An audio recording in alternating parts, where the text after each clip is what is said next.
regardless of class, race, or upbringing, were required to go to school for 8 hours, 5 days a week. And especially in high school, as we all slowly develop and form our identity, there's often the strangest, the most out of the blue types of people you'll ever meet in your entire life. Okay, so first up, we have the smart kid. But during my time in high school, I noticed that there's different types of the smart kid. There's the cool, quiet kind that'll help you with your questions if you ask them, and turn a blind eye when you need some extra assistance alongside dropping your pencil. But on the other hand, there's the homework gatekeeper, who's the type to never help anyone with the homework, and never forgets to remind the teacher that they've forgotten to give out any. Perhaps they don't realize they don't need permission to do homework, and they can do all the homework in the world if they wanted to. And there's no reason to drag the whole class down with them. Most of us have other things we'd rather be doing. These type of people will start crying after getting a 95% in their test, while I'm sitting here thinking I did pretty well with a 60% mark.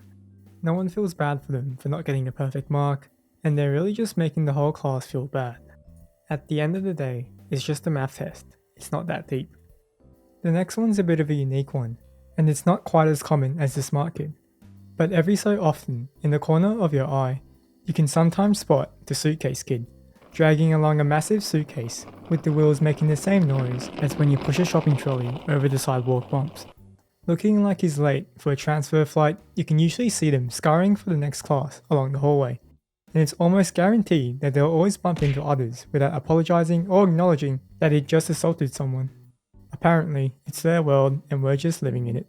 But something that always confuses me is what is actually in their suitcase. Personally, I brought a laptop, some books, food, and a pen for school. What are they bringing? Maybe they're laundering money. Maybe they're running the school's black market. I'll never know. Next up, we have the menace. He's the type to set things on fire with a magnifying glass.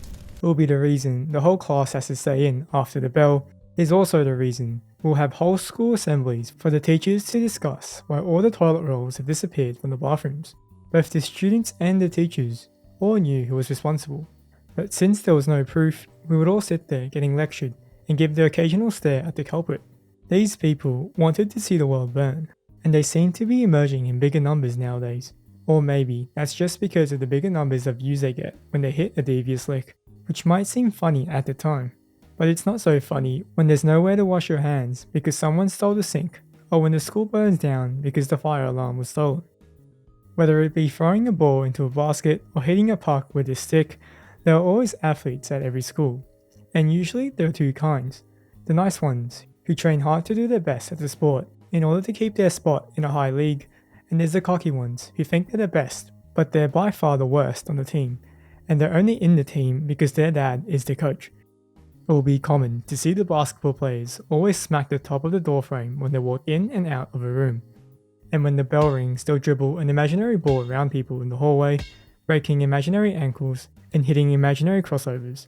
These people will go 100% at any sport done during PE, and they weren't about to take any prisoners, even if the other team was full of those who played sports once in a blue moon. Next, we have the guy who only talks in memes and internet slang. It is impossible to form any sort of genuine connection with this sort of person because there seems to be no off switch for the TikTok comment section incarnate. If you make the mistake of saying hello, they'll reply with L greeting, get ratioed, and they'll put their arms out in a T-pose and ask you if you know about Sagondis. And again, if you make the mistake of talking further, he'll keep going saying something like, you fell for my trap card, big yikes. I don't mind a bit of internet slang, sometimes they're funny. But like with anything, moderation is key, and I feel like I need to memorize the whole Urban Dictionary just to understand what they're saying half the time. To see if you're the next type of kid, see if you can answer the following two questions. Why do we take showers, and why do we brush our teeth?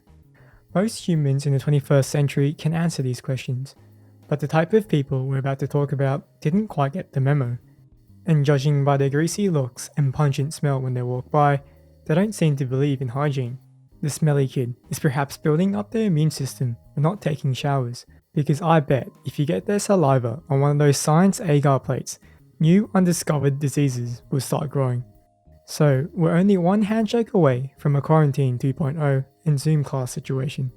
These people would be a cheat code for Plague Inc., and if they were patched in with the newest update, I'm willing to bet there'll be new records for the speedruns. And there's no real excuse. There's showers at school to clean yourself, and there's sinks to wash your hands and teeth. But until then, like Moses parting the Red Sea, when the smelly kid walks down the school halls, everyone will move to the side to make room for them. Next up, we have the kid who never goes to class. Their name is on the attendance, but after the teacher doesn't get a reply after calling their name out for weeks on end, the teachers all just skip their name. And the thing is, they'll come back for a day, every month or two, for whatever reason. But at that point, why bother coming? Surely, they don't have enough days present to pass the grade. Maybe they're part of the CIA, working undercover as students like the Spy Kids. Or maybe they're a Michelin star restaurant inspector that has to remain anonymous, getting served by Gordon Ramsay during school hours. Speaking of food, up next is the mukbanger. With what seems like an unlimited amount of food in their bag, these people will never stop eating. From popcorn to rotisserie chicken, school is nothing but part of their 24/7 mukbang lifestyle. And despite being a portable all-you-can-eat buffet, they will never share any of the food. In fact, if you even ask, they'll scrunch up their face and appear deeply offended. This type of person is always either built like an asparagus or a pumpkin. There's never an in-between. But what is almost always consistent with the mukbanger is the food stains on their shirt, whether it be from the tomato sauce they use for the chicken nuggets, or a bit of soda from when they got bumped when eating whilst walking in the crowded hallway. Teachers will almost always hate this student, and fair enough. The amount of crumbs mukbangers leave on the table and the floor throughout the day would be enough to feed a family of 4 through a famine. Last but not least, there's the class clown. And just like actual comedians, these costume jesters always want to get a laugh from the class. They're usually extroverted, and the rest of the class get to experience snippets of what seems like a stand-up routine from time to time. But like with all jokes, some jokes are funny, and some jokes fall flat. Our history teacher was away because one of her relatives had passed away, and when she came back, the whole class was sad for her, and we sent our condolences. But our class clown stood up and yelled, "Press F" to pay respect, as he proceeded to salute. He got a firm talking to by the teacher, and the principal as well, and learnt the lesson that time and place is important for any joke. And the class clown had different tiers of laughter that they used to gauge how successful a joke was. Level 1 would be your friends and a couple others laughing. Level 2 would be the whole class laughing, including the quiet kid. And finally, level 3 would be the teacher joining in as well. Most of the time, the class clowns were liked by the class, and sometimes when you're having a bad day or in a bad mood, a funny joke can go a long way. So those were some of the types of kids I remembered back when I was in high school. I made a video about my experience with a cool teacher and a menace called Steve, so be sure to check that out as well. Thank you guys for watching.